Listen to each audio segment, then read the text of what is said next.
Welcome, everyone. My name is Flora Liu, and I'm the provost of College 9, College 10, and a professor of environmental studies. Good afternoon, everyone. My name is Sarah Woodside-Burry, and I am the Senior Director of College Student Life here at College 9 and College 10, soon to be John R. Lewis College. As we start today, we'd like to first take a moment to acknowledge the land upon which we gather, which is the unceded territory of the Awaswas-speaking Yupi tribe. The Amamutsan tribal band, comprised of the descendants of indigenous people taken to Mission Santa Cruz and San Juan Bautista during Spanish colonization of the Central Coast, is today working hard to restore traditional stewardship practices on these lands and to heal from historical trauma. Thank you, Flora. So together, Flora and I co-lead College 9 and College 10, again soon to be John R. Lewis College. Our partnership across the academic and student life side reflect the unique living and learning environment that is the college system on our campus. At College 10, our theme is social justice and community, and it imbues all that we do. In this Necessary Trouble series, the third of which is tonight, we wanted to convey the values that John Lewis exemplified. Today's theme, Social Movements for a Just Society, is powerfully resonant, both for the legacy of Representative Lewis, but also in terms of the work that we are all called to do to live up to this country's promise of egalitarian democracy. In each of these events, we not only highlight scholars from our campus, but we also spotlight incredible community leaders, people who serve the public good. So in the first event, we had Kat Brooks. In the second, Nani Alejandres.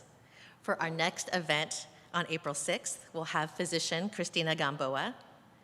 And tonight, we warmly welcome Secretary of State Shirley Nash Weber, who embodies service to the public good, from her efforts to close the achievement gap in education, to achieve economic and gender equality, and promote social justice.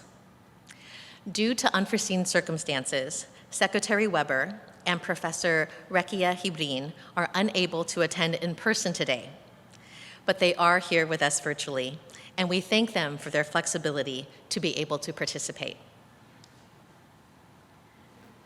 So we'd like to just share a few other logistical details about the event today. The format of the event will start with opening comments by our moderator. Tonight we are joined by Dean Catherine Mitchell. And then we'll have lightning talks by all of our panelists, after which there will be a moderated discussion between the panelists, and then we will turn over to the audience for question and answer, and both from the audience that is joining us on Zoom, as well as all of you here in person. We'd obviously love to highlight and amplify the voices of our students. So students in the room, both on Zoom and here, please feel free to ask your questions first. Don't be shy, or let us know on chat that you're a student, and we'd love to make sure that we prioritize your questions. So thank you again. Questions and answers can come on the chat at any time, and our fantastic Chris Benner is going to be facilitating those questions when we get to that portion, but please don't hesitate to populate the chat. And then just so you all know, today's event will be recorded, so if you want to come back to it later, we'll have it on our website. Thank you. Thanks. So I'm delighted to introduce the moderator of the event tonight, Dean Catherine Mitchell. In addition to leading the Division of Social Sciences, she is a professor of sociology, did her graduate training in geography, and studies topics such as transnationalism, citizenship, humanitarianism, migration, and multiculturalism. Dean Mitchell.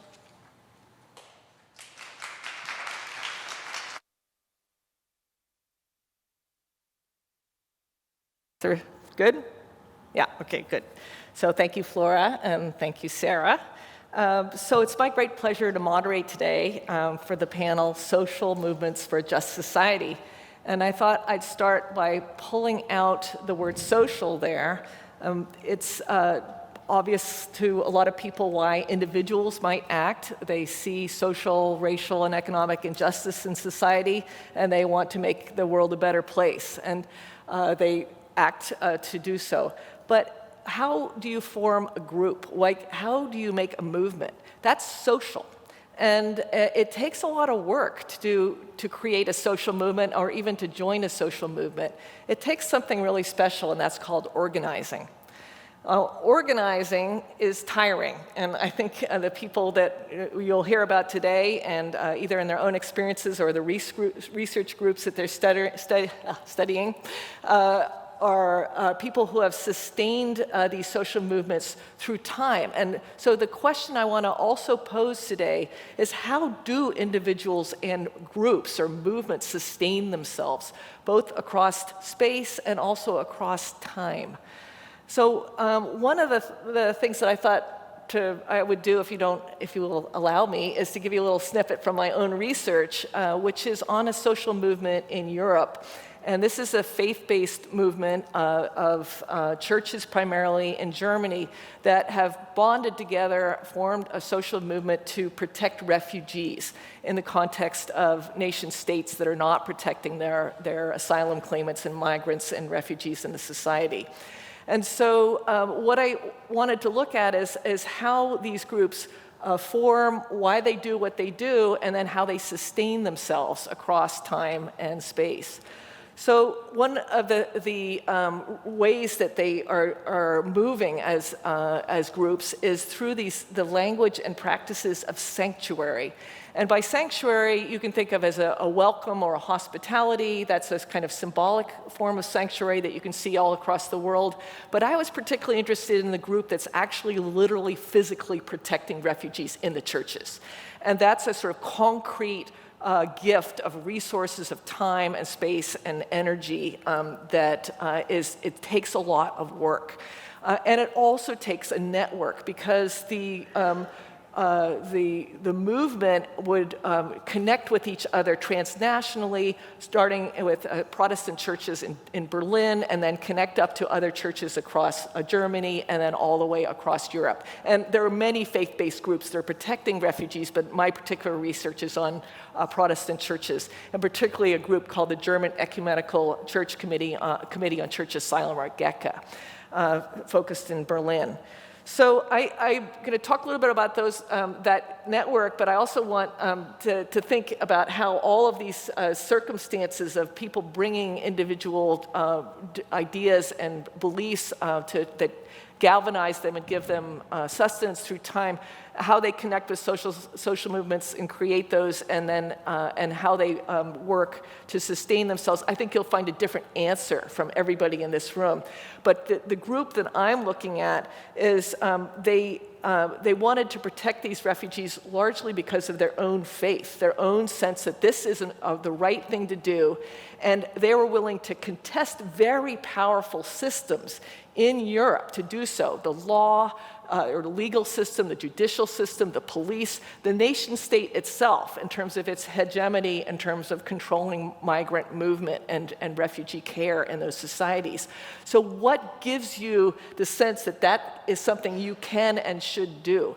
And for my group, it's something that is connected to their own belief system, that there is the nation state system of justice. If that's not working, then there may be a higher system of justice for them, an alternative system of justice. And that's where the idea of sanctuary itself is really interesting, because the ways that they connected and networked across space and across time was by drawing on other sanctuary movements. And if you look historically, there's incredibly important sanctuary movements all through time. And this group of German pastors and ministers and sanctuary activists, migrant allies, and migrants themselves looked back to the 1980s sanctuary movement in the United States to give themselves ideas about how you do this, to give themselves sustenance about how you can continue to do this very difficult organizing and work across time, how you can challenge things is as powerful as the police and the legal system in the country and the nation state itself. And that group in the 1980s, who was working with this group in Germany in the 2000s and 2010s, they drew sustenance from the Underground Railroad. So again, looking back through time, like how did they do it? And they're drawing on their faith, the belief that the justice system that is in place is not working. And therefore, we have the right, not just the right, but the responsibility to create these movements, to organize and to create these movements of alternative justice. And the Underground Railroad of the 1850s and 60s and earlier looked back in time to medieval practices of sanctuary, where people would be protected from the monarchy, from other sovereign forms of authority, and from blood feuds, from people just saying, you killed my brother, and they would go after people, and the churches would put people aside for a certain period of time in order to time out and space away that then protected people long enough that justice could have a chance to take place. And what the German churches did, which is really interesting if you think about sanctuary as a time out as well as a space away, to protect people, to allow the bloodthirsty vengeance to dissipate somewhat and people to be able to work together. The German churches protected the refugees inside the churches, knowing that the police even though they have the right to go into the church, they don't like to do that because culturally the churches have so much power. So this social movement used the power of sacred space and the cultural traditions of that to protect people for 6 months. And if you protect people for 6 months in Germany, then they cannot be internally deported within the EU, because there's something called Dublin regulations where if you have to have your asylum process, asylum claims processed in the first country that you arrive in. And that's often, if you're coming by boat, it's going to be Greece or Italy. If you're coming by land, it's going to be Hungary. And those conditions in those countries are terrible. So people are literally, waiting for years and years and years for their claims to be processed, their claims to asylum, so they can become refugees in the society. And what the German churches do is they protect people for 6 months. In German legal system, if you are in the country for 6 months, your case has to be processed in Germany. So this is, again, this sort of understanding that you use the legal system to challenge it, very clever, a little bit instrumental, but also because of their own belief, their own faith that this is the right thing to do, to use these, to work towards an alternative justice because the normative justice systems of governance are not operating effectively. So the take-home message here is that the past practices, the collective memory of those practices can influence and sustain current ones, and that people are called to action for different reasons. I'm now going to turn this over to Secretary Weber to ask her how her own history and biography or life path has influenced her in her call to action in organizing socially and enacting the daily work that John Lewis calls us to do.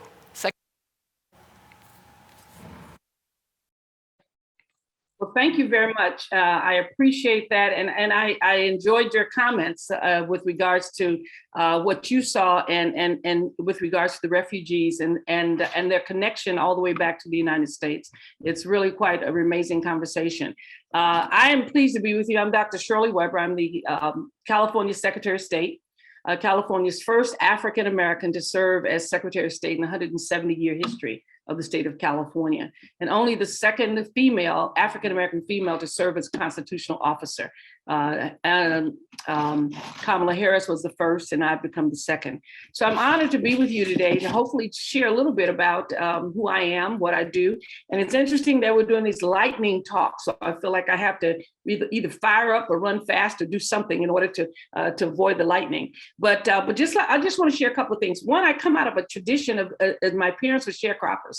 My father was a sharecropper in Hope, Arkansas, and which meant, despite the fact that his family-owned land, that they were forced to work other people's lands before they could actually work their own. And then their life was always precarious because there was no way in which they could argue on their own behalf with regards to their wages, the hours that they spent, the crops that they made, and to give some sense of justice.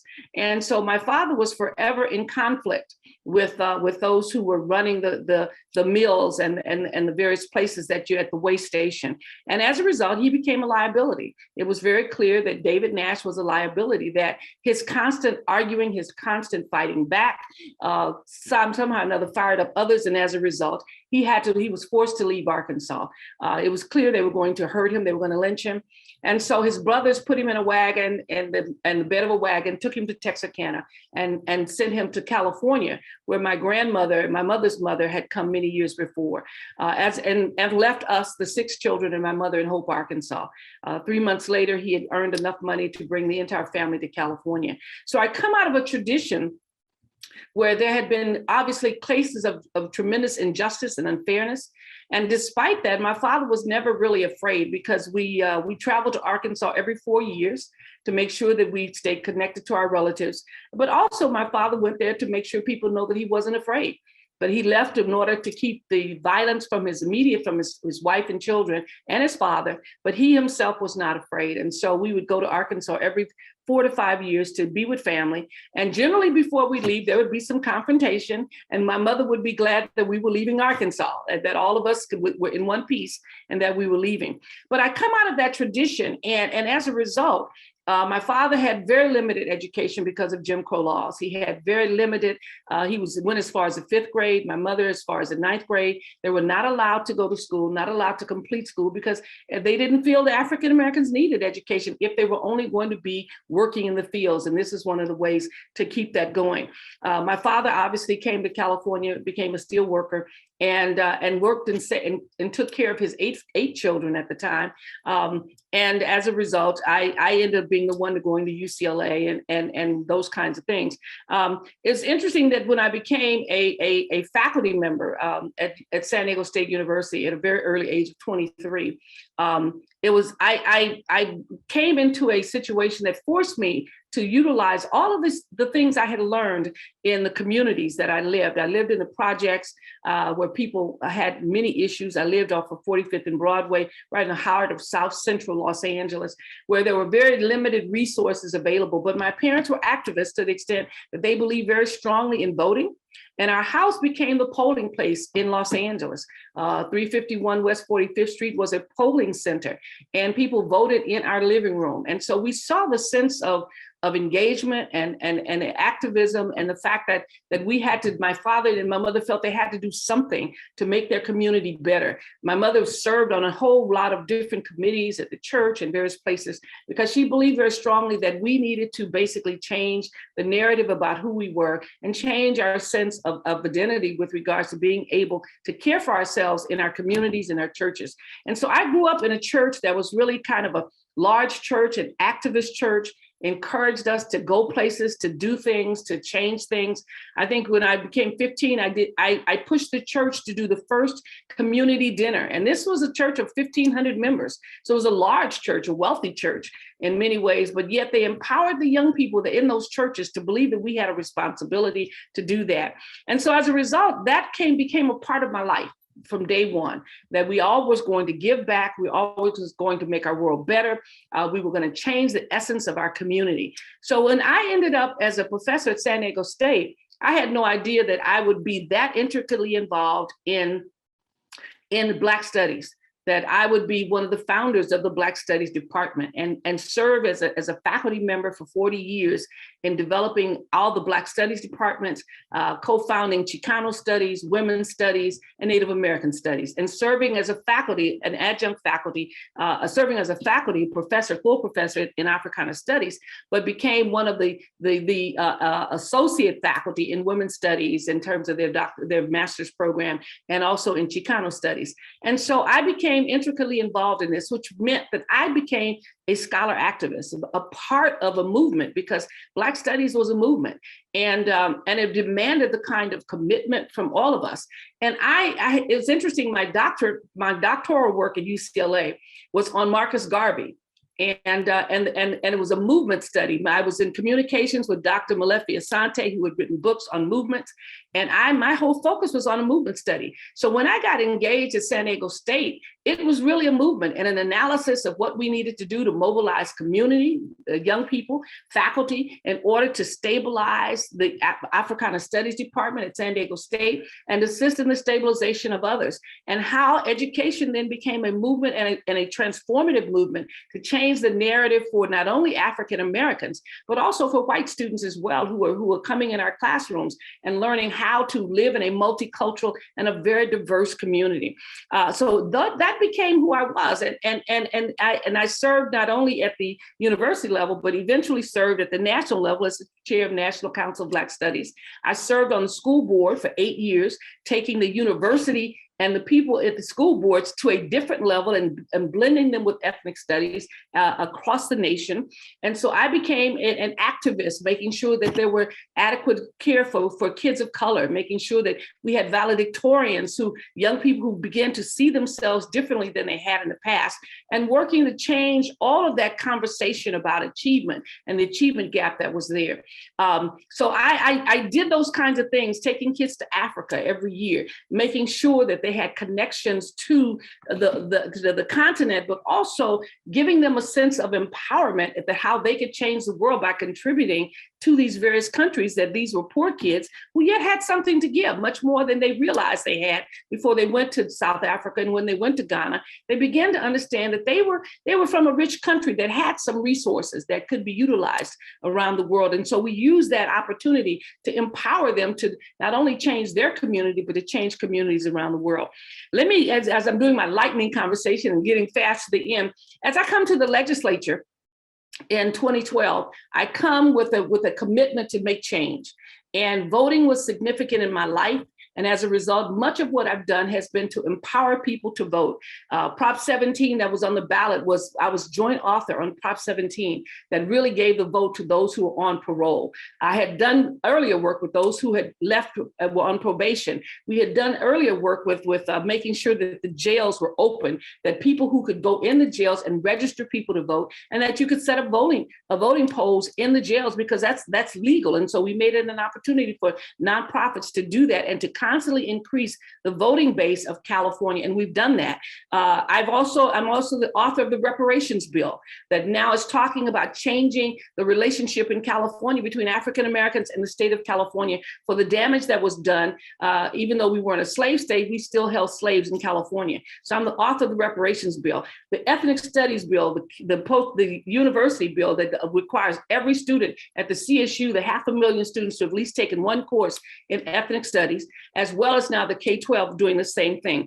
The issues of looking at jury selection and changing the nature of how we do jury selections with AB 3070 was my bill that changed the whole discussion of jury selections and being able to recuse individuals from juries.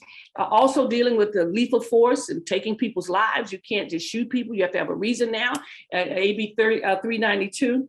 And also, of course, and then dealing with the issue of racial profiling. California has the only mandated racial profiling bill in AB 5953 that demands every officer to record why he stopped someone and who it was and what the conditions were, and then to form a committee that basically continues to analyze it. So my work has been as an activist scholar that took me from activism in my local community with my parents to activism at the university and utilizing the research and the work that I've done as a scholar, as a graduate student, and then to the legislature. And of course, now I'm Secretary of State, having been appointed by the governor to now talk about that. And we are doing things to talk about changing the narrative and the conversation with young people on how they register to vote, what they need to know about that, and fighting across the nation this whole issue of voter suppression that is happening in other states. Where it may not be happening in California at the same level, California has a responsibility to deal with the other states. And as my office as Secretary of State, we are a part of a number of legal actions across the nation to talk about voter suppression. So I'm looking forward to our conversation, looking forward to the questions that may be asked. But my entire life has been a life of service and a life of activism, because I was raised in a family that taught me very clearly that I had a unique responsibility. To whom much is given, much is required. And those who invested in me in terms of being a scholar and a student at UCLA knew that they always told me every Sunday, little girl, you're gonna be important and you're gonna help us. And I believed that strongly as I was growing up.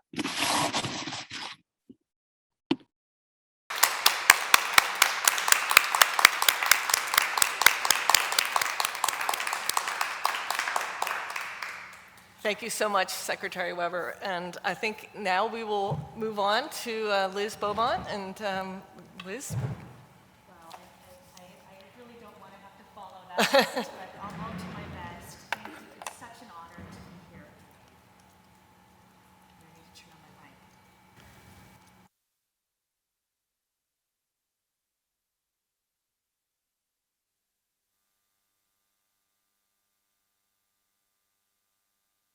Justice, John Lewis.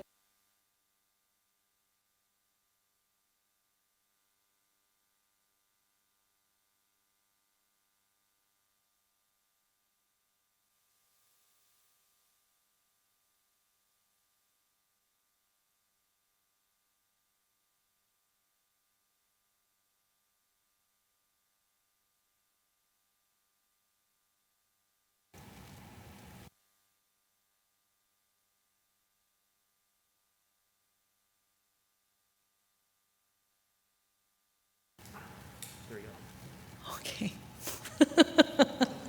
Non-cooperating technology. And in this time of serious political, environmental, health, economic, and social challenges, I also want to highlight the need for our continued work through movements and through politics to both secure voting rights, including passing the aptly named Freedom to Vote John Lewis Act, and to advance ideals of a more inclusive and a more just democracy. So I'm going to begin by taking us back to the civil rights movement and helping us to think about it as a voting rights movement and as a democratic justice movement. Now, many Americans, even today, think they have a lot of knowledge about the civil rights movement, but most of us have a really limited sense of it. As Vincent Harding, a signal participant in and chronicler of the 20th century Black freedom movement, argued, gaining a fuller understanding and appreciation of the movement and its influence on all of American development is crucial, quote, especially for all of us who believe that there's still the possibility of creating a more perfect union in this land. And he urged us to be able to see that the movement is a great gift for all Americans and a central point of grounding for our own pro-democracy movement. So I want to build on Harding's ideas of the civil rights movement as a part of our pro-democracy movement to emphasize the crucial links between the civil rights movement's work to secure voting rights and the ongoing goal of an inclusive and just democracy. So of course, many of us associate the civil rights movement with nonviolent protests against segregation in schools, restaurants, buses, and of course, these were all crucial elements, but only part of a very complex movement that was working for a very wide array of justice goals. These included not only the very central concern for equal rights and equal justice that often received the greatest emphasis in our public memory, but a central concern for economic justice, for anti-poverty efforts, for open access to jobs and careers, for rights to a fair minimum wage or basic minimum income. And what I am also forefronting is the movement's central concern for voting rights and for democratic empowerment. And this was all part of a vision for what we might term democratic justice. Now, it's hard for us to appreciate today just how controversial and radical it was, even for the civil rights movement to be claiming long overdue constitutional guarantees of equal rights and voting rights. Since the end of the Civil War, the 13th, 14th, and 15th Amendments, the so-called Reconstruction Amendments, had publicly promised to refound the entire nation on new terms and with an expanded body of citizens and we the people. These promises, of course, included creating birthright citizenship, guaranteeing equal protection of the laws, due process of law, and that the rights of citizens of the United States to vote shall not be abridged or denied or abridged by the US or any state on account of race, color, or previous condition of servitude. Now, the classic phase of the civil rights movement gained momentum in the 1950s while these promises were still unfulfilled, not only for African Americans, but for most racial and ethnic minorities. We know that for African Americans, efforts to register and vote have been continually suppressed and denied. In addition to the problem of white supremacist violence and intimidation that emerged again and again, there was the problem of a whole series of so-called facially neutral state laws, grandfather clauses, residency requirements, literacy tests, poll taxes, all of which the Supreme Court, the supposed highest court of justice, long permitted. But such laws were so ruthlessly effective that in 1964, nearly 100 years after the 15th Amendment, 40 years after the 19th Amendment, in Mississippi, only 6.7% of eligible blacks were registered to vote. So I want to emphasize or remind us just how pivotal the basic goal of voting was for civil rights leaders and participants, including Lewis, Fannie Lou Hamer, Ella Baker, Diane Nash, and so many others. This is because they saw voting rights not simply as a legal right that had been long withheld, or not simply because they wanted to redeem the past promise of national reconstruction, but because they saw voting as an essential tool for continuing to pursue justice in the present and into the future. By influencing democratic institutions, elected representatives, and the laws and policies that shape our lives and our society. So to build on Harding's view of the gifts of this movement as a pro-democracy movement, a movement that provided a vision of and courageous work for the goals of an inclusive, multiracial democracy and for continuous, ongoing work for democratic justice. Now, this term democratic justice is not commonly used to refer to the goals of the civil rights movement. We're much more commonly using terms such as racial justice, equal justice, economic justice, social justice. But especially at this time, when our democratic institutions in the US and elsewhere are in crisis, from physical attacks, partisan pressure and manipulation, legal erosions, popular mistrust, I think it's especially crucial to remember the connection to the civil rights movement and how the movement created a connection between democracy and justice and worked to advance both ideals. Now, by democratic justice, I'm referring to the ideas expressed by many movement participants, most famously by Martin Luther King Jr., but also others, that democracy and justice should be connected or synthesized in several ways. First, that democracy should be inclusive and procedurally just. Its processes should be fair, inclusive, non-discriminatory, accountable. Second, that democracy should promote substantive justice. Laws and policy should be non-oppressive. They should uphold the dignity and human rights of all. That all persons should be provided with equal freedoms, equal opportunities, and capabilities for well-being. And that democracy should be used to help dismantle and redress unjust social structures and the social and economic inequalities and harms arising from them.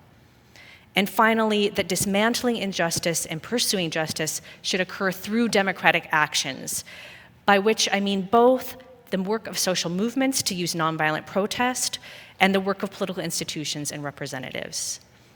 Now, to be clear, I'm not claiming that there were no groups or movements before the civil rights movements that had a vision of inclusive democracy or a vision of democratic justice. Indeed, in some ways building on Catherine's ideas, the civil rights movement was building on ideals and work of many prior movements within the US and outside the US. But what I want us to recall is that the modern civil rights movement uplifted this profound vision of inclusive democracy and democratic justice onto the national stage. They made it a gift to us, and they catalyzed the adoption of some parts, but not all parts of this vision, into national law. In my book, The Civic Constitution, I argue that the US needs a broader recognition of the ways that civic groups and social movements since 1776 and 1789 has served as new groups of civic founders or civic refounders of our most fundamental national commitments. And the civil rights movement and the longer, broader Black freedom struggles deserve this recognition for their work to refound American constitutional democracy on ideals of inclusive democracy and democratic justice. How did this work? I'm going to greatly oversimplify and emphasize that these goals of voting rights and democratic justice were defining goals of several wings of the civil rights movement, but including and especially the Student Nonviolent Coordinating Committee, or SNCC. And I think I'll skip some of my comments about this because I know that my colleague Hiroshi Furukai is going to speak a little bit about this.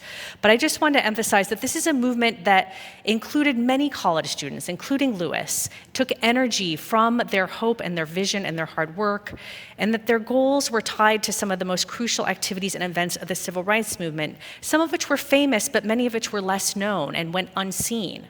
So they were part of major campaigns of protest and nonviolent direct action that are now remembered: the Freedom Rides, the March on Washington, the Mississippi Freedom Summer. But they were also the part of the work to develop the leadership of youth and women, and to cultivate local leaders who are often unseen on the national stage, many of whom, including Lewis, did go on to become important elected political leaders in various communities.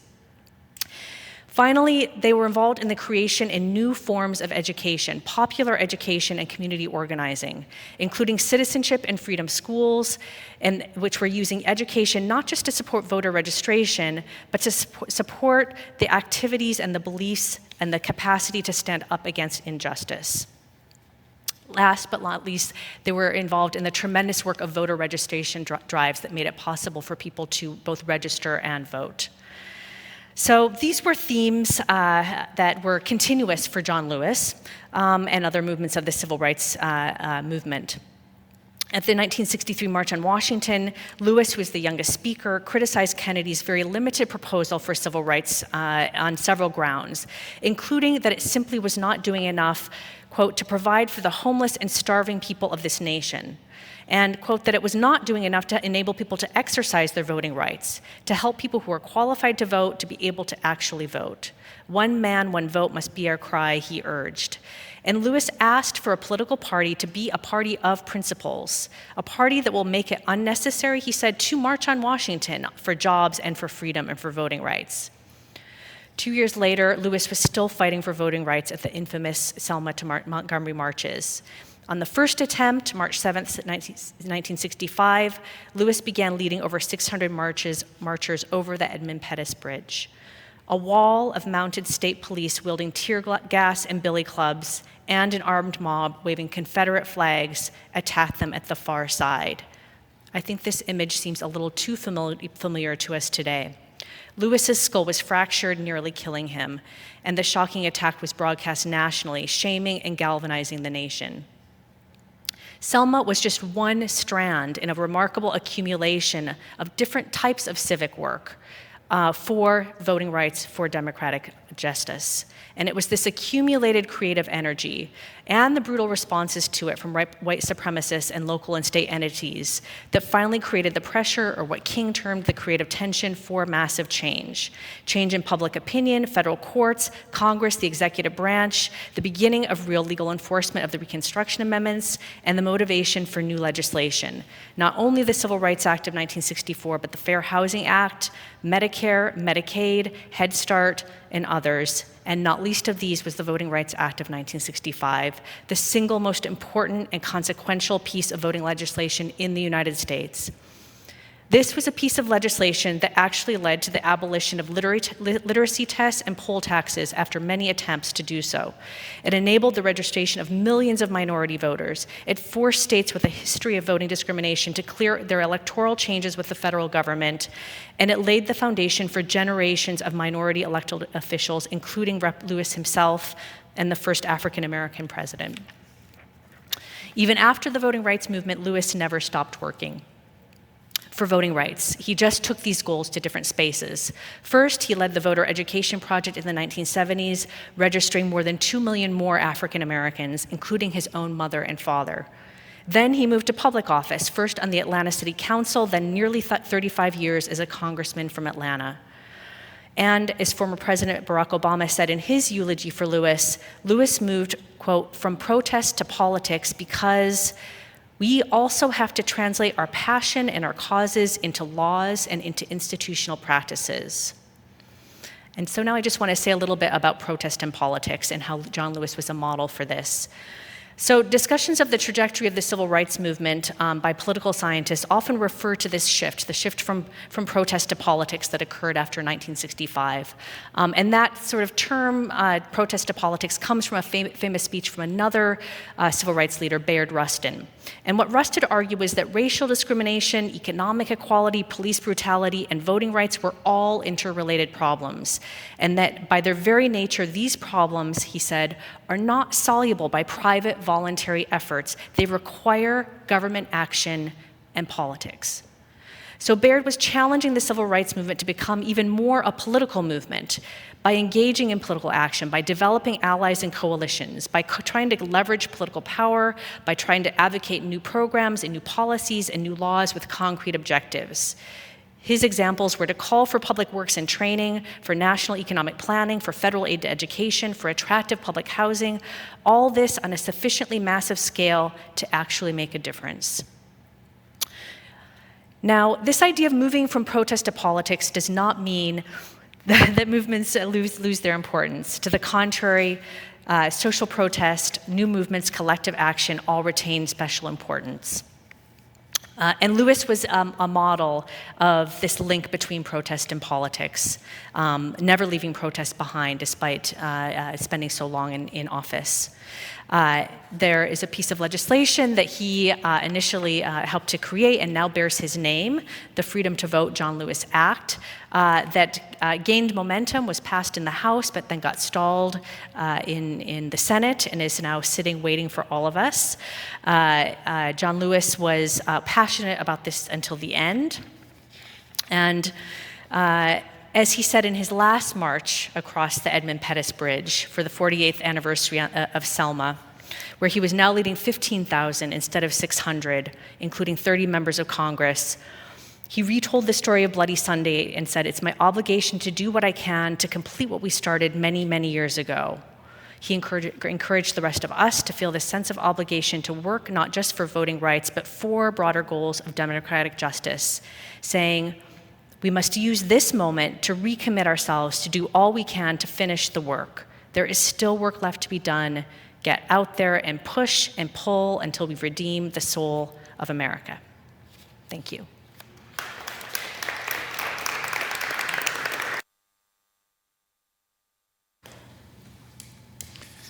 Okay, my name is Hiroshi Fukurai. I'm a professor of sociology and legal studies. I'm going to talk about a kind of continuation of what Liz talked about toward the end, about SNCC and also John Lewis. And there was a significant connections between UC Santa Cruz with black activism.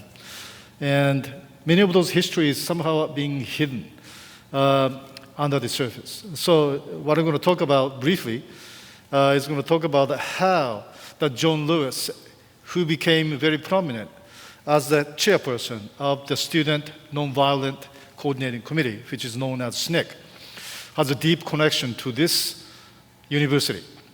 And it's quite important. So let me talk maybe 5 minutes, and then I will probably cut off toward the end so that I can respond to the questions. So to understand the UC Santa Cruz historical connection to the revolutionary groups of black activists, including John Lewis, who was a SNCC, and to another prominent black political organization called Black Panther Party, which was co-founded by Huey Newton, who attended UC Santa Cruz for both undergraduate and graduate education, completing his bachelor's in 1974 and PhD in 1980 in the history of consciousness. It is also equally important to recognize another African American activist by the name of Kathleen Neal. And she was a SNCC member. And she worked with John Lewis as well, especially in the headquarters in New York, in Atlanta. She was sent to Oakland to lay out the expansive organizational structure of Black Panther Party. And Kathleen Neal's task at the Black Panther Party was to provide logistical support to this young black organization in Oakland, which was created right after the, as you know, infamous assassination of Malcolm X in 1965. And she first created the position of communication secretary, published pamphlets, and became the spokesperson for the Black Panther Party. She applied her organizational knowledge to help with the broad expansion of this revolutionary black activism, leading the establishment of branch offices and chapters in Los Angeles, Chicago, New York, Philadelphia, and other major US cities. In her memoir, Kathleen Neal said, quote, "Everything I learned in SNCC, I took with me into the fledgling Black Panther Party," unquote. She became the first woman to join the Panthers Central Committee, and by 1969, 2/3 of Black Panther Party members were women. Kathleen Neal had witnessed the groundbreaking work of Ella Baker, African-American grassroots organizer, who had helped create many prominent civil rights organizations, including SNCC and the Mississippi Freedom Democratic Party, whose members included Fannie Lou Hamer, who had been politicized when she first attended a SNCC meeting at the age of 44. Ella Baker also participated in the Free Angela campaign in the beginning of the 1970s to give support to Angela Davis, who was a prominent Black Panther and the Communist Party member, indicted for murder, imprisoned, and later acquitted by the jury. And Kathleen Neal Cleaver, as she was known after her marriage to Eldridge Cleaver, Black Panther, became active in the international campaign against racism and U.S. imperialism. She went to Africa and opened the international section of the Black Panther Party in Algiers, the capital of Algeria. She and other Black Panther Party members also traveled to North Korea to fight against the U.S. imperialism in Asia and beyond. And Mumia Abdul-Jabbar joined the Black Panther Party at the age of 15 and came to Oakland and worked in the Ministry of Information led by Eldridge Cleaver. He wrote a book called We Want Freedom, A Life in the Black Panther Party, which was published by South End Press 2004, that included commemoration of the significant contributions made by Black Panther women, including Kathleen Neal Cleaver, who wrote the book's introduction. And many black youth joined the Black Panther Party in the Bay Area, including Danny Glover, who was enrolled at the San Francisco State University and helped organize the first Black Student Union and helped create the first Black Studies programs, not only in the state of California, but in the United States.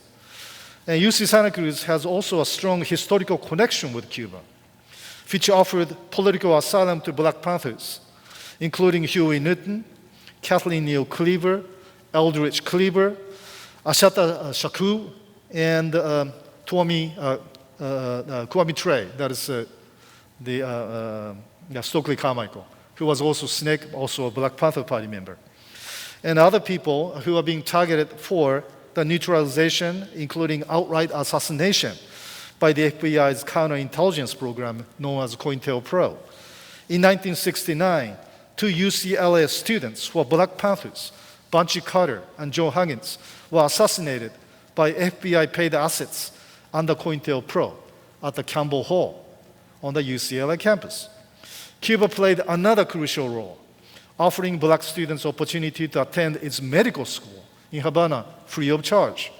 This cross-national collaborative arrangement was created by John Lewis and his Black Caucus members, including Barbara Lee, who traveled to Cuba and negotiated with Fidel Castro to accept qualified Black students who otherwise could not attend expensive medical school in the United States. And Barbara Lee, the longtime U.S. congressional representative from Oakland, had served as a community volunteer at the Black Panther education program, worked as Bobby Seale's campaign for mayor of Oakland, 1973. Bobby Seale is the co-founder, in addition to Huey Newton, of the Black Panther Party. UC Santa Cruz has its own African-American scholar activist, and just like Secretary Weber. Longtime Professor Hardy Fry came to UC Santa Cruz from Yale, 1978, having served field secretary for SNCC in Alabama and Mississippi. Another longtime sociology professor, John Brown Charles, was a member of Friends of SNCC. Sociology professor J. Herman Blake became the first Black faculty in 1966 and wrote a book called Revolutionary Suicide, which was autobiography of Huey Newton. And he founded Oaks College, whose critical tradition had been followed by another critical scholar by the name of history professor David Anthony. And Professor Angela Davis, prominent Black Panther, joined the History of Consciousness in 1984, and later appointed as the UC Presidential Chair in the African American and the Feminist Studies in 1994. There's tremendous connections. There are more, actually. I don't have time to elaborate it. Maybe I can respond to that in Q&A sessions. Thank you.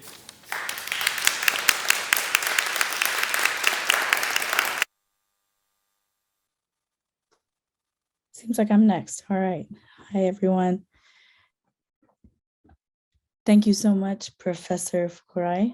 I'm really sad I can't be there with you all in person today, and just to be in community together and struggle together. But we will do what we can do with the circumstances and the conditions at hand, isn't it? So I'm just going to start by thinking together a bit, I think, and really thinking about how to make struggle every day. John Lewis was never really alone, it seemed to me.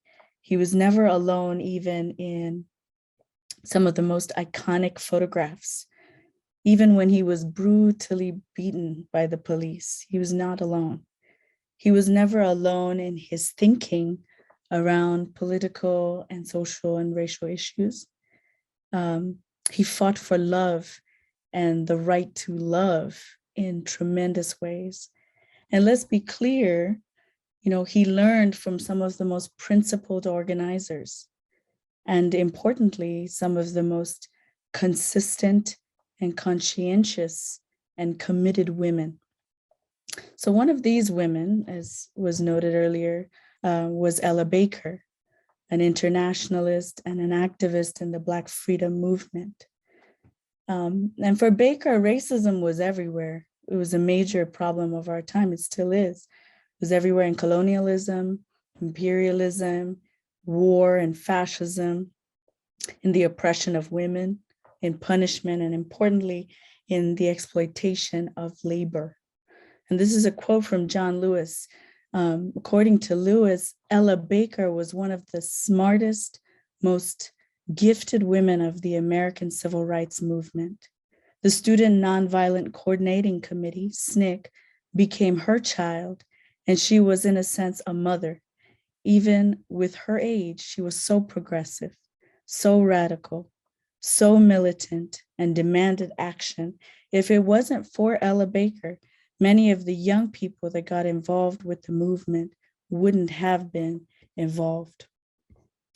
John Lewis was one of the founding members of the Student Nonviolent Coordinating Committee, SNCC, which Professor Beaumont mentioned too. And I just thought it was very interesting that President Jimmy Carter stated that if you wanted to scare white people in Southwest Georgia, Martin Luther King and the Southern Christian Leadership Conference wouldn't do it. You only had to say one word, SNCC. And SNCC was really involved in on-the-ground political and economic organizing. I was supporting rural, small-town communities across the South that really set SNCC apart from the mainstream of the civil rights organizing groups of the 60s. These were young people who were unlike, right? Young people who populated SNCC, who were the members of SNCC, who were unlike the integrationist politics of the traditional civil rights groups, and instead sought structural changes in American society. According to John Lewis, and I'm quoting here, SNCC was a serious social revolution against American politics dominated by politicians who build their careers on immoral compromises and ally themselves with open forms of political, economic, and social exploitation. So it was Ella Baker who really convened these young folks, John Lewis included, and it was her efforts to protect the autonomy of the young people from the extractivist tendencies of the dominant leadership of the civil rights movement. These young people were the hope for a militant, democratic mass movement. So I very much appreciate Professor Fukurai's explanation of this sort of landscape of politics and struggle that John Lewis was embedded within, and the legacy that followed. And I'm thinking about what Professor Boma was saying about protest and politics. And I have to say that when I think about John Lewis, and when I think about the women who shaped and directed, who mentored and protected the struggle that he was a part of as a young person, I think about this practice of social reproduction. So not domestic, but the social reproduction of struggle. So when I think about the social reproduction of struggle, then for me, protest is politics. And politics as protest gives us an opportunity to shape the ethics that will fuel the demand and the need for political organization. So as we know from Ms. Baker's work with SNCC, protest work was everyday struggle. And it's not about experts having like the thing to say, but it's about having principle and accountability and ethics in everything we do together. The great Fannie Lou Hamer, whose picture you saw, who grew up with extreme hunger and impoverishment, who was part of a sharecropping family too, like John Lewis and like Dr. Weber, saw the value in an integrated movement. And at a SNCC meeting, she said, if we're trying to break down this barrier of segregation, we can't segregate ourselves. Sorry. So it was this sort of integrationist and transnational impulse that defined the ways that folks like Fannie Lou Hamer and Ella Baker modeled and mentored for young people. And I think that these women really offer us the embodiment of the social reproduction of struggle that we are faced with. So how do we then move forward with what Elizabeth Alexander calls the Trayvon Generation, a generation of young people growing up in the past 25 years? I'm wondering if you saw the young folks in Florida who were protesting. Did you all see them? All sorts of young folks en masse protesting what's being called the Don't Say Gay bill. This is technically the Parents' Right in Education bill. That's what the bill is called, which, let's be clear, it prohibits the freedom of speech in classrooms, but it's banning teachers from talking about sexual orientation and gender identity with young folks. What it's doing, it's controlling the freedom of young folks to be who they need to be. And I'm wondering if you saw the 15,000 students who marched in Oakland against police violence, or those who walked out of schools demanding COVID-related resources. So let's pay attention, right? How do we move forward when harnessing the energies of these protest actions of the young people? How do we listen deeply, like Ms. Baker did?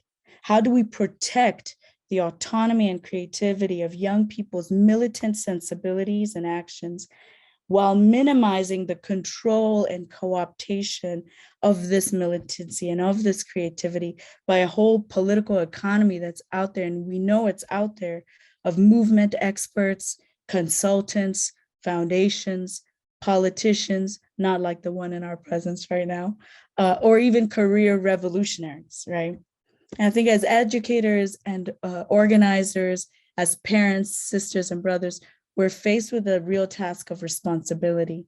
We have to keep in check our own neoliberal impulses, our own segregationist impulses, and take very seriously the social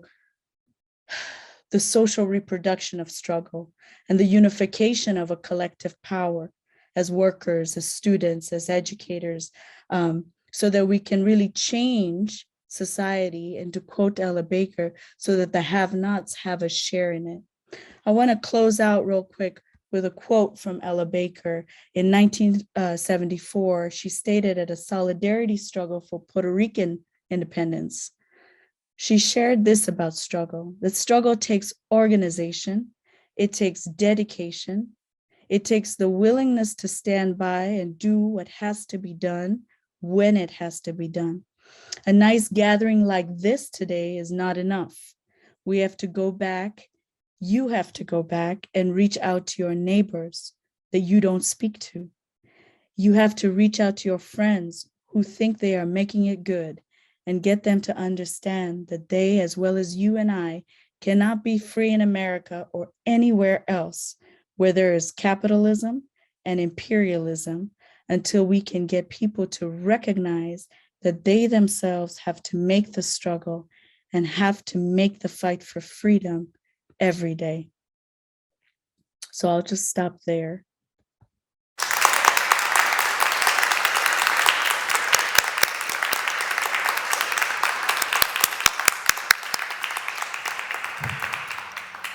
Oh, thank you, Rekia. Thank you, every member of the panel.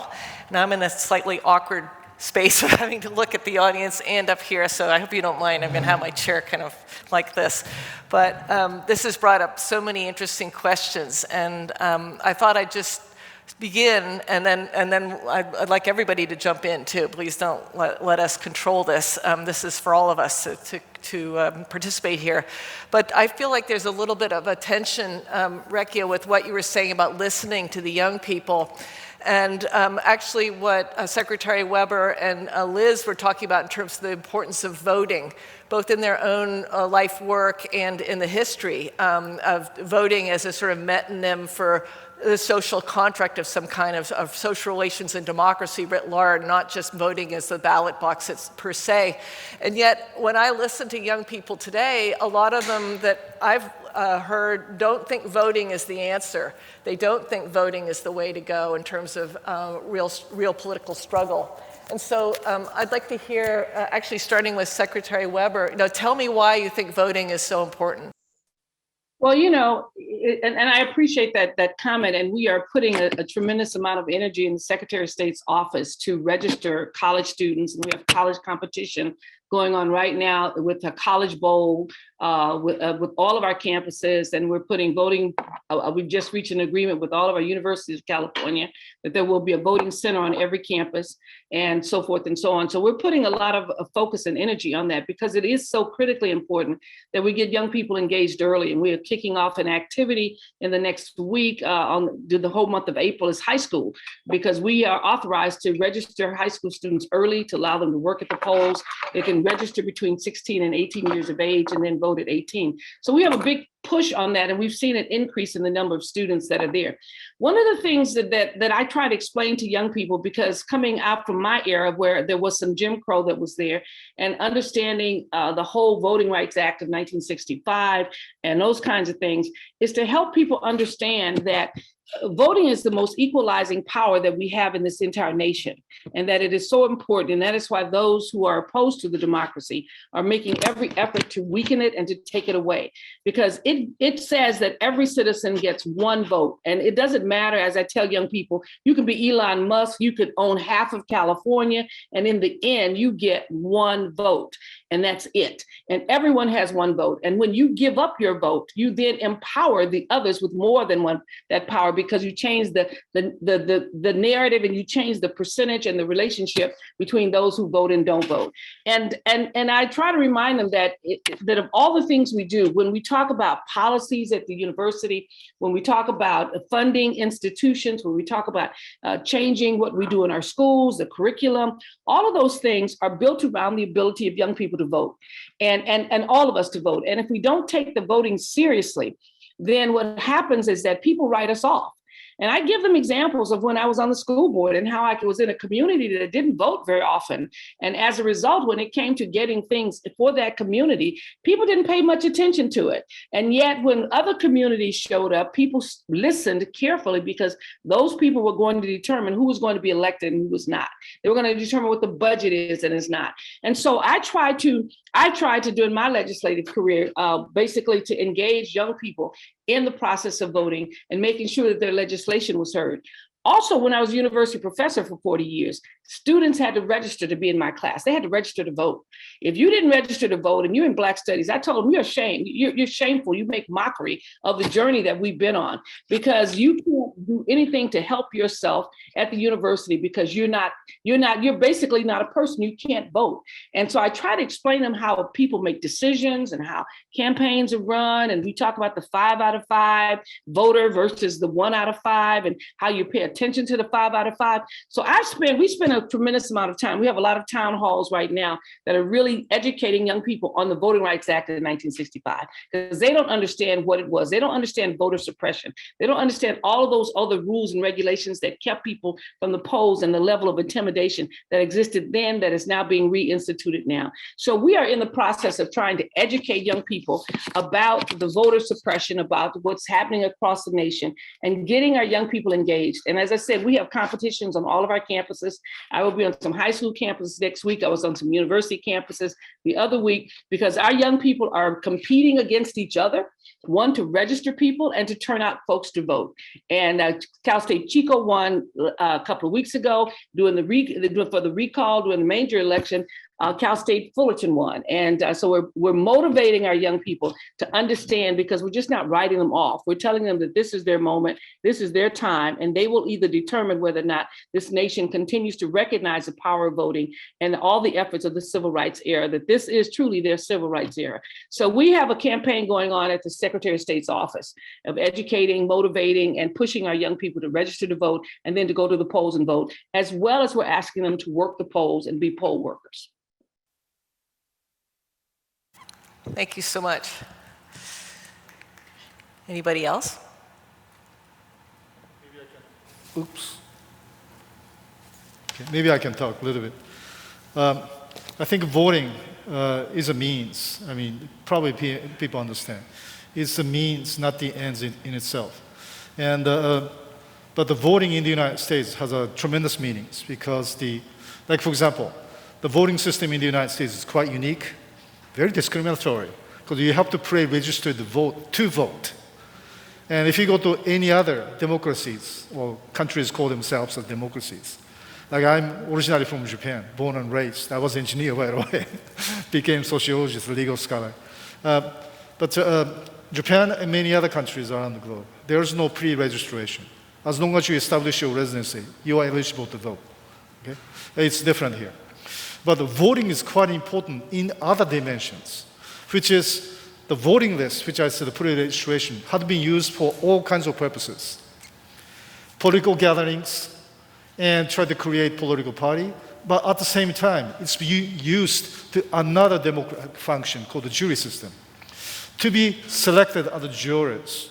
Like for example, if you are resident and pre-registered to vote, then you can be called in to serve as a juror in a criminal case as well as civil case. And many criminal cases, believe it or not, involve crimes with the defendants who are more likely to come from community of color, than to come from the poor communities, and so on. And since there is a less voter registration drive among the people who are poor, people of color, and dominantly minorities, I hate to use the word minorities, because Malcolm X never used that, but nonetheless, marginalized communities, people less likely to vote. That means they are less likely to represent themselves in the jury trials in which their community members are actually being tried as a result by the predominantly white jurors. So the voting is quite important, not in terms of just try to select and elect residents, the politicians, but also all other functions, especially jury trials, involving police violence, police as a defendant. You don't see the people of color representing as a member of the jurors because of the voter registration discrimination continue to go on. So voting is quite important. It's a means, but in the United States, it has a tremendous functions of democracy. People need to vote, register to vote, so they can serve in other democratic functions.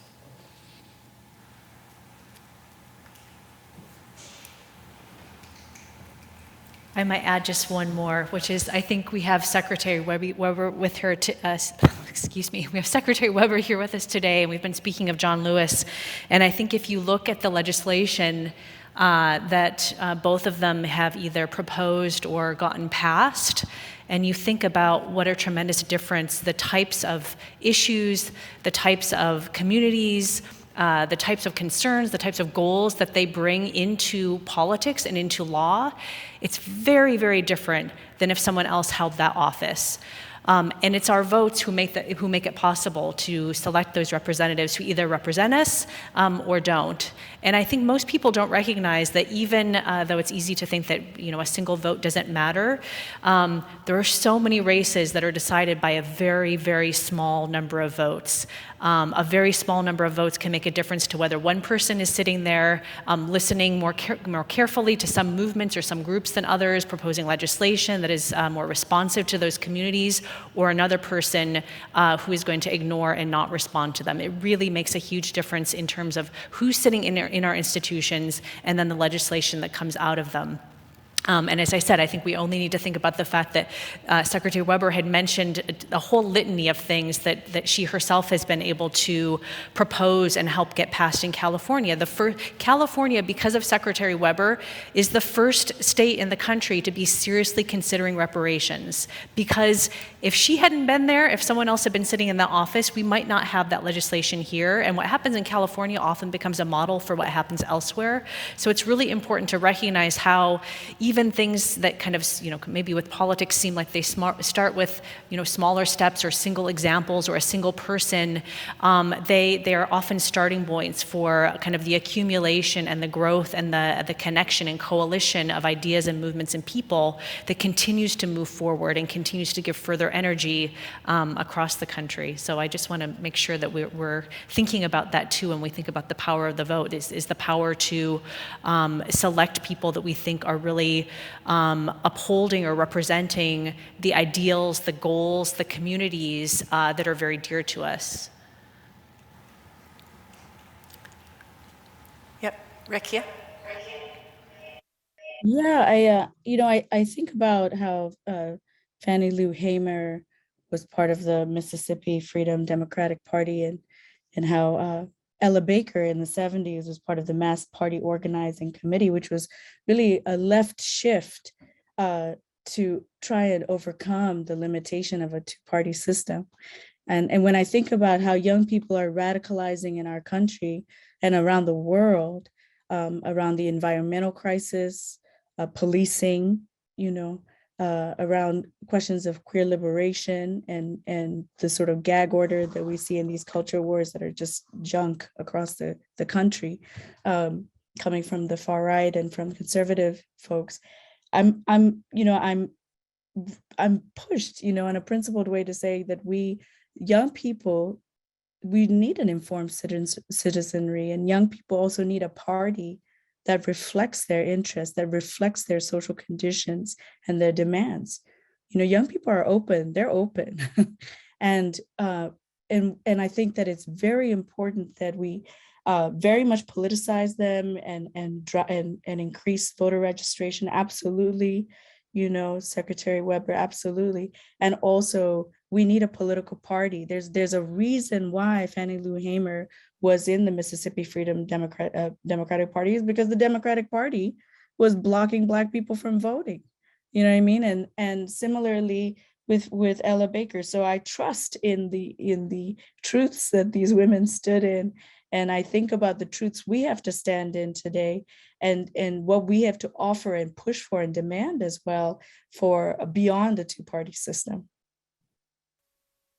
Thank you.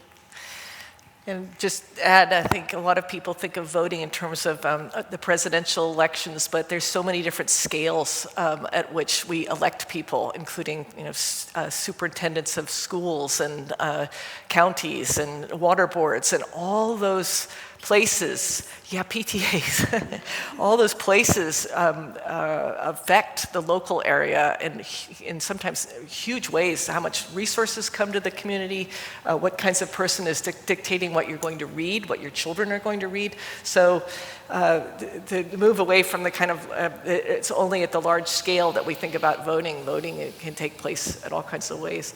So we sort of established that big P politics matters. What about small p politics? I mean, what about the social movements of the everyday that a lot of us have gestured to?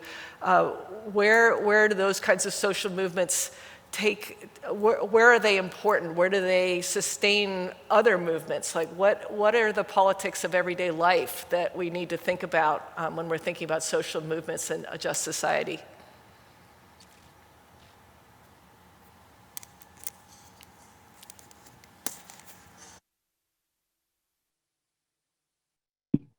Well, I guess, when we talk about and when we talk about social justice and how we organize, I tell communities that, especially communities of color and women, that they have to stay organized. It's not, you don't get organized when the crisis comes because it's too difficult. You have to stay organized. And most of the things that we do revolve around our ability to basically educate and organize and to activate communities to do what one might consider political work, but important work. We have, one of the things that I've been impressed with as a legislator is that there are so many organizations that are political organizations that are not tied to Democrat or Republican, but they exist in communities because they have people where children are not learning. And so you've got something called the Parent Revolution occurring in Los Angeles, huge groups of parent groups that are working to change what is going on. You have parents who are organizing around, and even faculty now who organizing now around this whole issue of books that kids can read and this whole critical race theory opposition and all those kinds of things that we pushed forward with in the 60s and the 70s to talk about diversifying our curriculum. Now folks want to pull back on it. That's a political movement that people have to organize and galvanize around.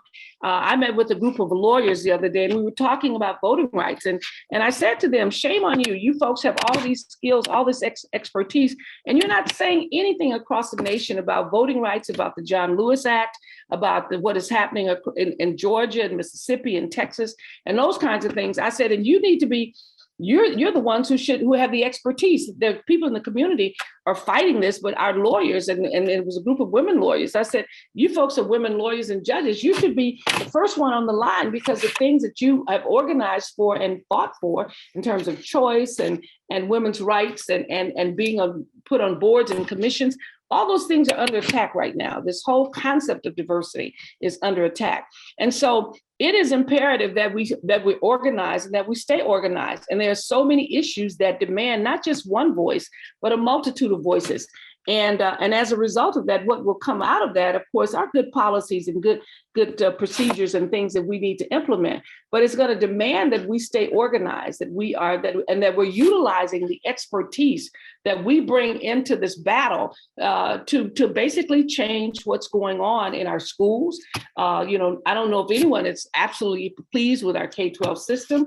It's a constant challenge to get kids educated and to get them up to the level that we think they should be. And then as a state with such amazing universities and opportunities from community college all the way to the universities of California, it is shameful that our K-12 is not a better system.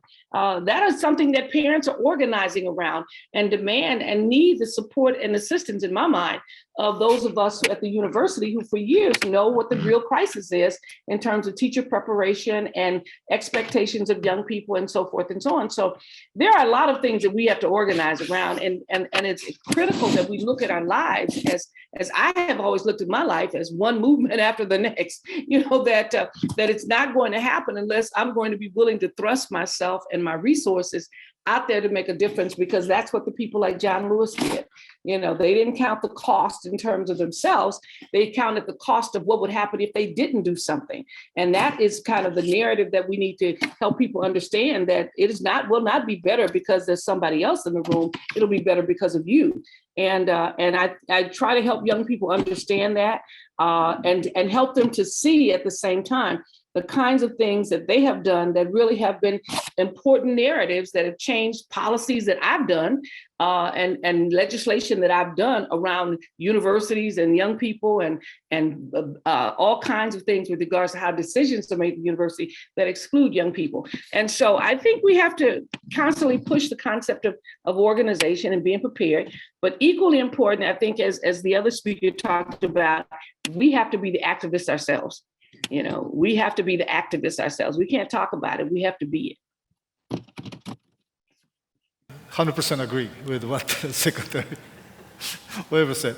And we have to be activists. And in responding to Dean Catherine's the question, and I want to go back to what Huey Newton, co-founder of Black Panther, actually, why he got involved in the creation of black activism. Of course, he was reacting to the assassination of his idol, Malcolm X, right, year before he co-founded with the Bobby Seals. But he incorporated these educational programs. And so to become Black Panther Party, you have to go through elaborate systems, few weeks of education programs. And there are so many layers in it. But one of them is, he's from Louisiana. His ancestors actually grew up as a sharecropper in the plantations created by many Europeans, and many of them actually created by French planters. And those French people did not come from France. Many of those people came from Haiti. Those people actually survived the Haitian Revolution, started from 1791. And hundreds of thousands of Haitian slave army soldiers actually defeated French masters, not only once, but twice.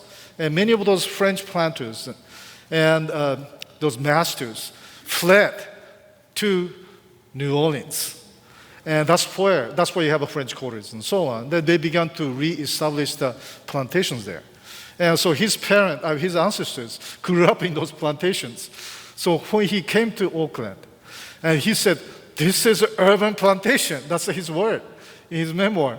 And we are living like sharecroppers.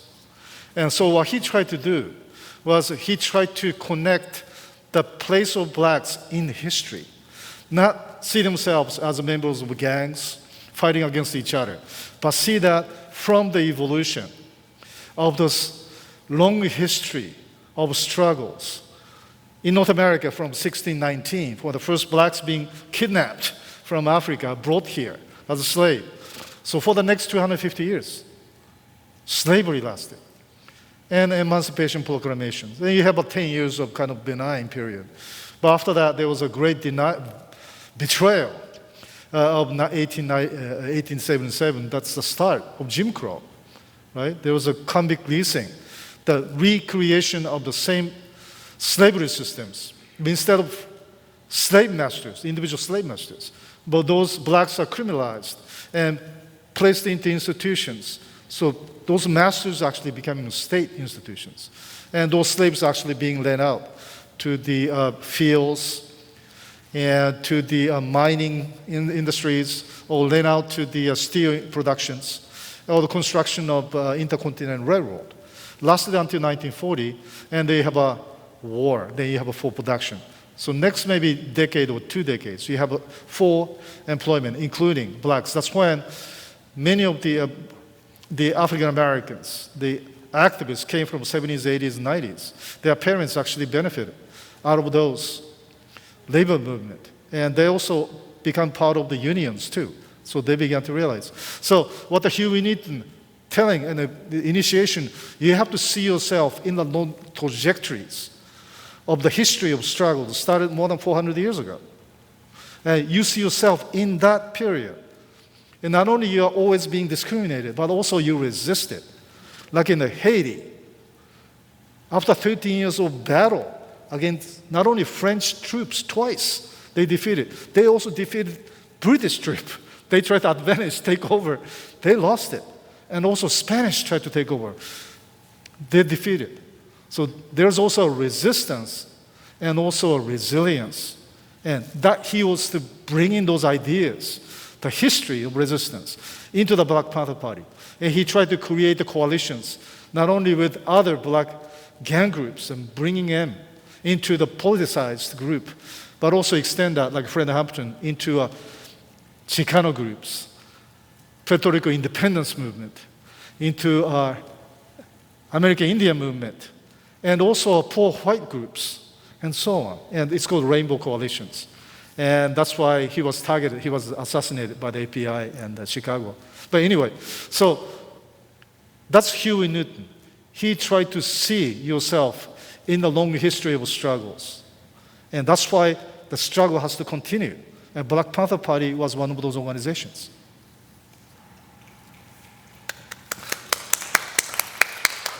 La luta continua. Rekia. Sure. So in terms of the politics of everyday life, I went back to the question you asked initially: how do we model a higher system of justice, Dean Catherine? And I think, how do we embody this? And I think that this really demands several strategies. I read recently with a class of mine at UC Santa Cruz in the education department, Alice Walker's piece. We read it out loud, actually, In Search of Our Mother's Gardens. And it's a beautiful piece. If you have a chance to read it, please read it. It's very powerful. And she really talks about the spirit of freedom, the sort of intergenerational legacy that compels us to do what we need to do. And at the same time, she humanizes some of the folks, Black women in history who've been so dehumanized, and she calls them saints. And I think about this idea of saints, and how we must look at the material struggles of young people, of poor people in our society, and to see I really appreciated Secretary Weber, the Prop 17 work you talked about, because incarcerated folks are saints too. Poor people are saints too, young people are saints too, and we have to identify the saints and meet the terms of their material realities and have that shape how we struggle. So we start there.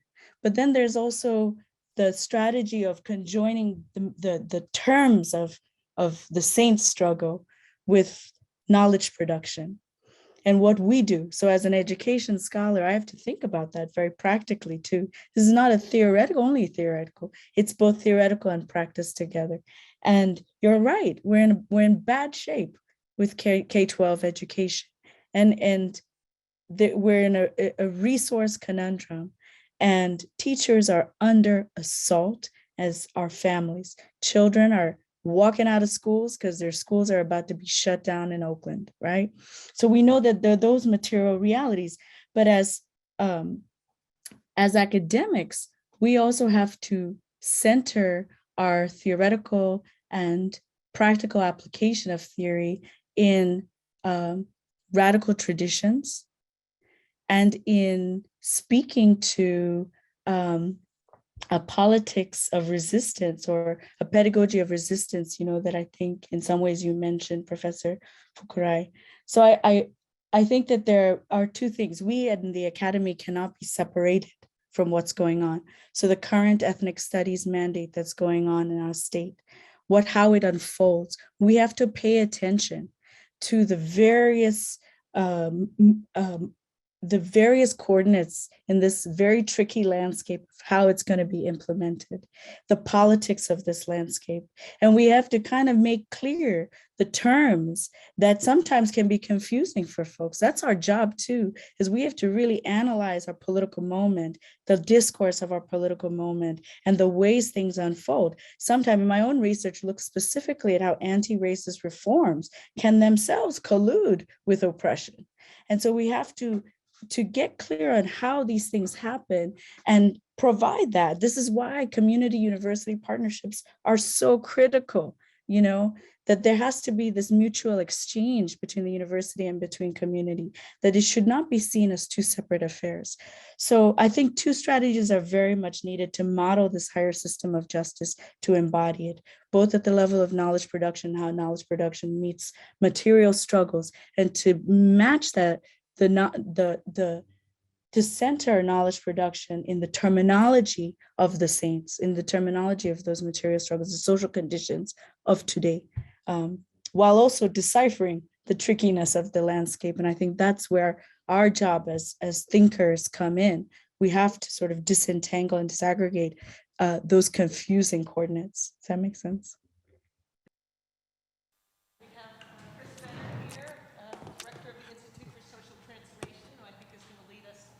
Yeah, I am. Great. And I realize we're almost over time, but I want to make sure we get a little room for student voices here. I know there's one question here in the audience. Do you want to, should I take the one online first? Are you ready to come up and ask your question?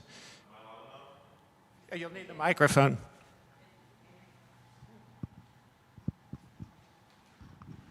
Thank you. Before I begin, for Secretary Weber, I do vote. I sign all the ballot propositions I can too. But earlier, it was definitely said, I think, is it Rikia?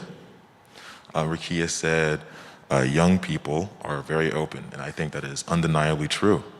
I understand that, of course, processes cannot always be revolutionary and instant, and some things, of course, take time. And I was considering, after listening to what Weber was saying about considering about young people and I guess their lack of imperative to engage in the voting system we have here and a preference to engage in more direct action, so to speak. I wonder if there is some credence to be given to their concerns about whether the political parties at place or the political parties available to them represent the social movements that they're a part of, as Rikia, I believe, was alluding to before. Like, for example, I don't think that Secretary Weber and some other people that are associated with her party necessarily agree in the same things. And I wonder if that may be why there may be a dissonance in people who, like me, understand the privilege I have and the ability to vote, because 70 years ago, not possible. I understand that privilege, but some people who don't necessarily acknowledge that and or care, and then see, I guess, a sort of muddied a field of voting, for example. Do we feel, or do you feel like there is some credence to that, I guess, suspicion that if I just end up voting, my vote will be applied to somebody who I don't necessarily agree with because these are the options presented to me? You can, when you vote, you can't always guarantee that you're going to win the vote. That's a part of the process.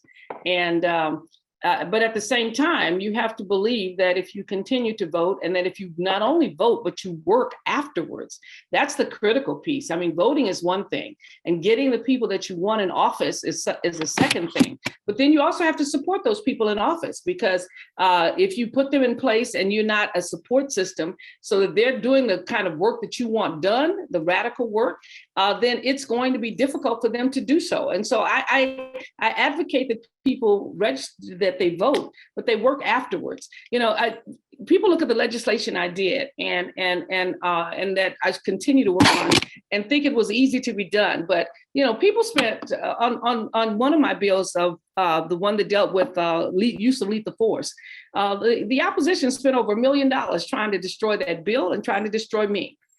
Fortunate for me, there was a cadre, I called an army of people who voted, who also supported me. There were ACLUs and others who took articles, who took ads in newspapers to make sure that people knew I was a good person, that I was a great leader. I mean, they didn't just say, go out there and do this, and then allow me to be slaughtered in the streets. They basically supported me every step of the way. And it wasn't just the ACLU, there was a PICO organization throughout the state with all of these people who came to the Capitol, who leaned on the individuals to vote for these bills, who forced, when we did the bill on stops and racial profiling, our governor said he would not sign that bill. It was the power of organization and people who slept at the Capitol for 3 straight weeks from every religion in California that basically pushed that bill forward. And the governor had to sign the bill because of what the people wanted. So all I'm saying is, voting is one thing. Getting the right person in office that you want, who you believe is going to fight for you, is one thing. But then basically being the force that's there. And if you don't end up with the person that, quote unquote, you want in office, you can still lobby and force those people. I've had people put ads on billboards in communities against members who refuse to vote for certain bills. you have power and you have the ability to not only select who you want, but also to have that person make sure that person represents your interest. And it's not always an easy task, but what happens is once you get it done the first time, the second time becomes a whole lot easier. And so does the third time. And so that's what I'm saying. There's a persistence about doing the work. And it's just not on the first part is voting, one part is voting, but getting your person that you want in office is also there. Finding candidates to run for office who speak your language, who are going to be there for you. There are young folks now. We have a legislature now that's younger than ever before, probably. And it's because a lot of young people stepped forward, decided that even whether the party they were in spoke to their issues or not, but they were going to speak to the issues of the people and can actually run a campaign in a district that's small enough for them to manage and basically be successful. So, you know, you have the ability to do all of those things, but it requires work. It just doesn't happen on its own. And anyone who thinks that these things miraculously appear have not been in the room and the fire in terms of where it's happening. And it's really, really important that community voice is there. When people ask me how I get things done, I said it took an army. It took an army. Yeah, I was a person with the voice and the mouth and doing it, but it took an army of supporters to make sure that I got those bills out, that I got them effectively implemented, and that I was not destroyed in the process. And that is critical. So hopefully we have time for one more question from a student online. And it's a question about internationalism. And the student acknowledges that there are authoritarian or even totalitarian regimes in the world, like Russia, China, North Korea. And as a student from Hong Kong, we are fighting for just and democratic government these years by social movements and objecting to the suppressions from the China government. When we see Americans, Burmese, and all those others who are also fighting for their rights, we feel that we are standing together and creating a bigger pressure to all these regimes. So for all the panelists, do you think it's important to stand together with other countries' people and bring an enormous influence that forces our government to respond? And if so, how should we cooperate?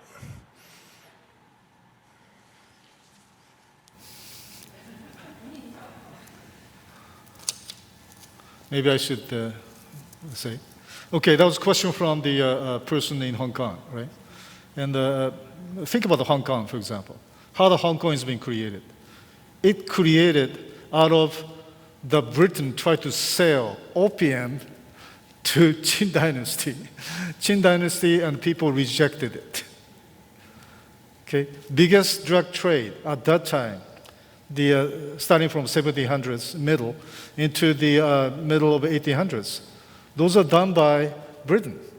They're the biggest drug trader in the world. They had the millions of acres of field transformed from the arable land in Bangladesh, today's Bangladesh and many other fields, into a poppy field.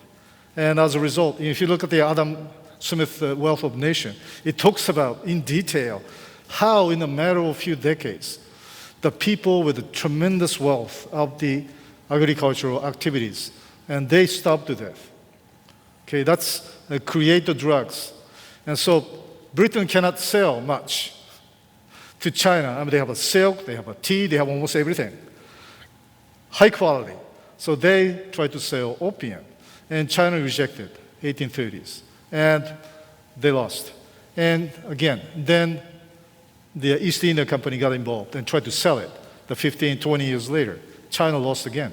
As a result, Hong Kong was taken and a few other ports. And so since then, the Hong Kong became colony of Britain until 1997. There was no single election who represent that island, that territories.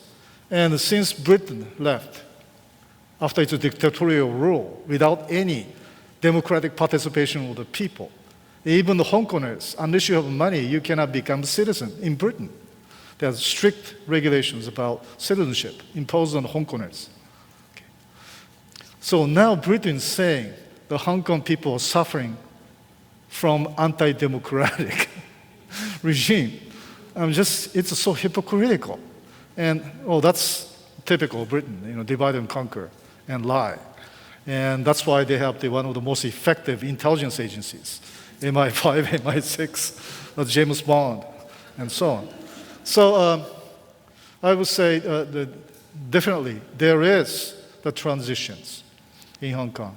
But I think we need to really see it from the historical perspective, not just taking the matters out of context, just like importance of history, like Huey Newton, Black Panther education program. You have to see it in the trajectory of the histories and evaluate your position in it. And if you think it's important to have an international connections alliance, then do it on that understanding. So Hong Kong has a lot to go in building international alliance. Rekia, do you want to answer? Oh, yeah, sorry, I couldn't hear. Yeah, I think the question of internationalism is really important right now, especially with all the strikes going on across the United States. Here at Chevron in Richmond, workers are striking after like 20 years. And it's very important, for example, to make these connections with young people and with folks abroad. So in India, for example, the farmers' strike was like a tremendous triumph of farmers who went on a general strike in India. And, in response to a pretty conservative government's corporatization of, I could go to the whole thing, but I think it's very important to link these types of social struggles abroad with what is also going on in our public consciousness, or what is just going on with working people here in the United States. So with the Chevron workers going to these strikes and showing up is very, very important, because you would be surprised, the Chevron workers have a lot to say about questions of climate and the role of Chevron in Richmond. And so I think tying these types of social struggles where workers come out and linking these international struggles to our domestic struggles and worker responses really clarifies a broader internationalist politics. And it was really interesting to me when I was doing some study on Ella Baker at the time when SNCC was becoming a lot more nationalist in its tendencies. Ella Baker was really pushing and encouraging, and it never really happened, according to Barbara Ramsey in her book, Ella Baker and the Black Freedom Movement. She was pushing for the young folks in SNCC to develop more of an international connection. Some of them had actually gone abroad to Africa, and were reading Frantz Fanon's Wretched of the Earth, but they were connecting to liberation movements abroad. And I think that we have to really organize, going back to what Dr. Weber was saying, but we also have to develop political organizations that enable us to make these types of connections. What's going on abroad, what's happening domestically, and to tie that to the sort of broader political questions that young people have around the environment, around questions of race, around questions of policing, and also questions of work. Young people have to think about going out and working and the social conditions of their work. And these are not irrelevant conditions to what is going on globally. So I will say that an internationalist perspective is extremely important, especially, for example, what's going on with reproductive rights in our country. And young people organizing, women organizing in Chile, in Colombia, in Mexico, tying these struggles together really strengthens the resistance that we have to the assaults on our bodies in this country right now. Can you all hear me? Yeah. So given the dynamism of the questions online, this is clearly a set of topics that people are really interested in.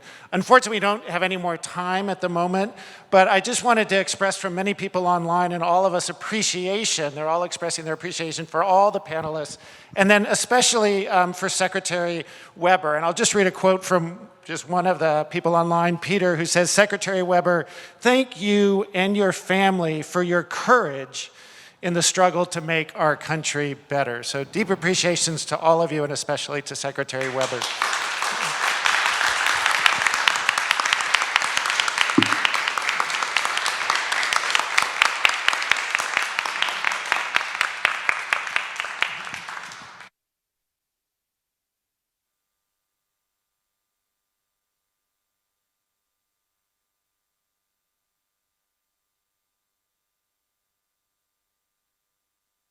Okay, good, thank you. I'm mobile now. Can you hear me, Rekia?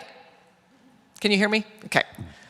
So we have a special surprise to end the evening, and I am going to go over there and unveil it for you. It's by an artist by the name of Ian Ingram, and it was purchased for the John R. Lewis College by Alec and Claudia Webster, who are here with us today, and we want to say thank you so much for this beautiful gift. I think you all will be amazed at what you are about to see.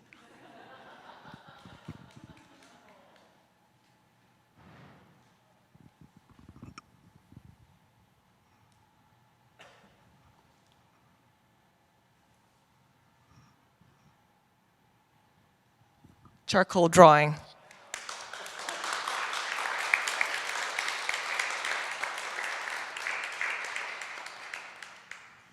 Thank you, everybody, for joining us this evening. Thanks to the panelists visiting from afar and from near. And we really hope that we'll be able to see you in our upcoming events that I think Sarah is going to tell us about.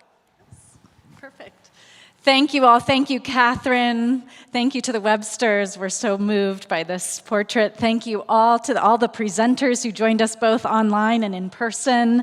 And just, again, thank you to all of you that joined us here in person and online in this incredibly important conversation that, of course, could have gone on and on.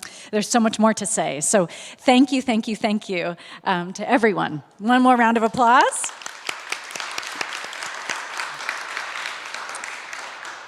We also, just in the digital handout that you have access to, we acknowledge the many people who made this evening possible. And again, we just want to express our deepest gratitude to all of those that have helped to create this series of events. And I'm joined on stage by one of our fantastic student leaders, Nicole Britton, who's going to join me in announcing some of these upcoming opportunities. Nicole. Hello, everyone. Just to briefly start off with the events, I'd like to turn your attention to our digital program, which invites you to the rest of our Necessary Trouble events. Awesome. The first one is next Wednesday, April 6th. It's our fourth Necessary Trouble event, and the theme is Pathways to Thriving Communities. Then on April 13th, 2022, will be our fifth and final Necessary Trouble event, entitled Students as Agents of Transformative Change. All the Necessary Trouble events are on Wednesdays at 4 p.m. Pacific Standard Time. Awesome. And as has been announced, Friday, May 6th, if you don't already have it in your calendars, mark it down now. It will be the John R. Lewis College Day. It will be our official dedication at the Quarry Amphitheater. Doors open at 3 p.m. Event starts at 4 p.m. We look forward to having you all, those of you online, come back to campus and join us in person at the Quarry on Friday, May 6th. And then also, just because Secretary Weber was here with us today, I wanted to also highlight that she and her team were organizing with her team to bring her back to campus on May 10th, so Tuesday, May 10th. She's organizing a voting rights town hall right here at UC Santa Cruz. So we look forward to having Secretary Weber and her team back here on campus right thereafter our dedication.